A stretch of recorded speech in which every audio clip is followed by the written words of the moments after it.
Hirsi Ali har levd i skjul etter at filmregissør Theo van Gogh ble drept på åpen gate i Amsterdam av en muslimsk ekstremist for 3 år siden. Under streng bevåkning kommer somaliskfødte Ayaan Hirsi Ali til prisutdeling i Nederlands hovedstad Den Haag i ettermiddag. I et brev som var festet med kniv til van Goghs bryst, trues hun på livet. Dette fordi hun skrev manuset til van Goghs islamkritiske film Submission. In view of my current reputation for protesting against the horrible treatment of women in the name of Islam, wouldn't it have been more appropriate to have been decorated as Muslim of the Year?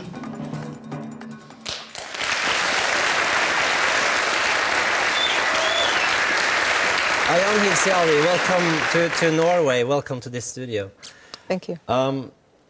Right now, this room is sealed off, and there are a group of policemen watching or guarding you.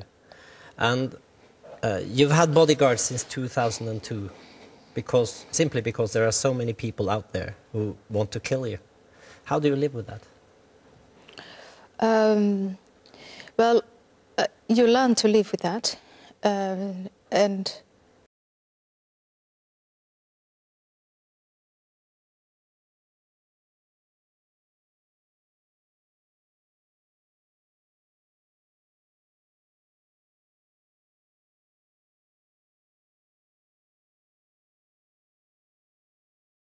so I tell myself that I'm in a luxury position, and I have the obligation to go on speaking and because writing. You're a member of the parliament, and so you get a lot of protection also. Yes, because I'm a member of parliament, I have, at least it's much easier for me to apply and get protection than when I'm not. But still, it must limit your life a lot. It does limit. It is limiting. But that's just one side of the story. The other side is, like, if you want to address these issues, the position of women in Islam, absolutism in Islam, and the whole issue of the reformation of Islam, it's an exercise which is not safe. People everywhere do get threatened. And I'm not the first one who started it, but I'm one of the lucky few who has protection and can therefore speak up and speak out. You're here in Norway now with a book you wrote about these issues, and Yes. A couple of years ago you made a film called Submission. Yes. With Theo van Gogh. Yes. And why was there so much controversy about that film? There is controversy about it because I used the Quran. I took verses from the Holy Quran and I had them written on women's bodies. And that is considered blasphemous. So not all Muslims, but many Muslims protested against it or denounced, condemned the making of the film. And one of them decided not to leave it by condemning, but by actually going out and killing Theo van Gogh, who directed the film. Were you surprised? On hindsight, I would say I'm not surprised because I had intense talks with Theo van Gogh about the consequences, which at that time were only theoretical because we hadn't experienced anything like that in the Netherlands before. And the attitude of Theo van Gogh was, first of all, there's the freedom of expression. It's my film. I'm going to put my name on the title role if I want to. And the other one was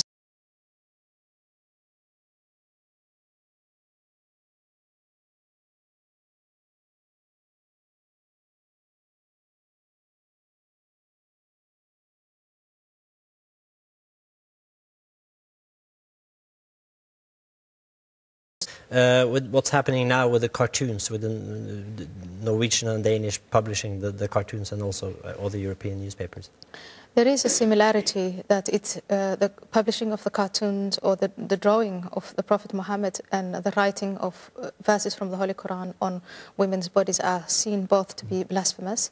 But there's also a large difference because, first of all, fortunately no one has been killed in Denmark or in Norway or in the other countries where the cartoons are published. And the director of Submission has been killed.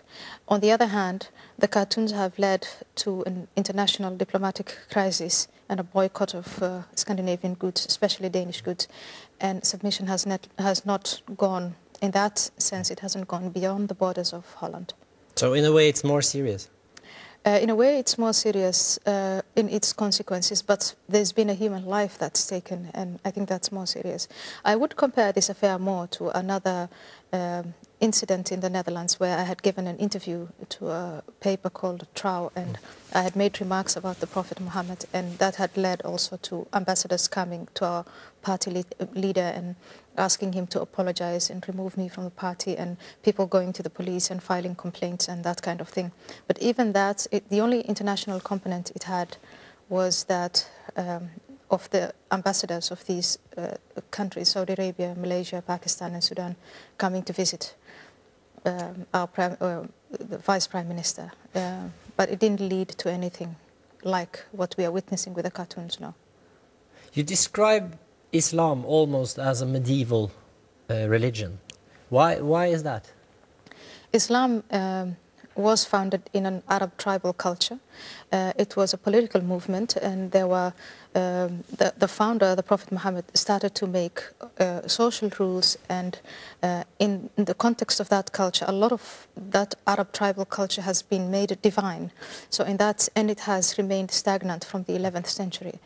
I describe it as medieval or even pre-medieval in the way women are treated, and the fact that there is no individual freedom possible within Islam. You are born as a Muslim, but for example, you can't leave the religion. There is also very little improvement in terms of other moral sources have not been explored by Muslims, and so the religion and the civilization has remained stagnant. But that does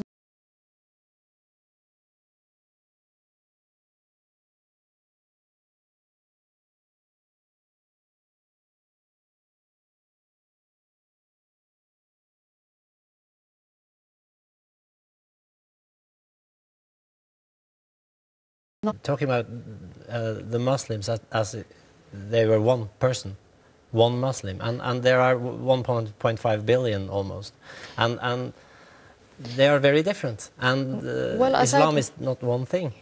No, but as I try to explain in the book, I make a distinction between Islam on the one hand and Muslims on the other hand, and I explain how varied Muslims as individuals are, but I also describe what's wrong with the doctrine and what the doctrine is, and that the sources of, the Quran, the Hadith, following the Prophet, that kind of thing. So I do emphasize we should not look or view Muslims as a monolith. There are many different individuals, but it is the doctrine itself that should be criticized.